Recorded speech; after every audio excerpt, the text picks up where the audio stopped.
Alright, CraftyAndy, and here's a quick tutorial for everything done in the Undertale episode. For the poster, it was a lead holder and HB pencil for sketching. Inking was black gesso paint.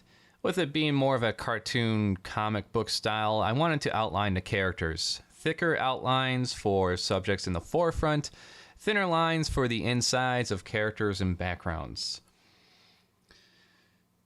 For the coloring, I use small paint pots, and it's about 2/3 water, and just add a glob of your acrylic paint mixture. I would say around the size of your thumbnail is a good measurement. For mixing paint, or if I wanted to do something opaque, I use a damp paper towel under a sheet of tracing paper, which keeps the paints from drying out for almost nearly a day. When I put the paint in the wells, it makes the acrylics like watercolors. The saturation on the color depends on how many layers you add. Anything straight from the tube would be for highlights. This is done on cold press illustration board. It's a technique introduced to me at Macomb Community College by Matt Bush, who's actually in the middle of his movie, Aladdin 3477. In fact, it's finished and in the process of being edited. So, good luck with that one. My magnum opus. Can't wait for you guys to see it. Color pencils are used for simple corrections and a way of finalizing it, and a workable fixative is used to seal it and protect it against damage. Then, because it's so big, I just take a picture with my phone and adjust it in the computer. The glass bottles were from a kit I ordered online from makeyourownmolds.com.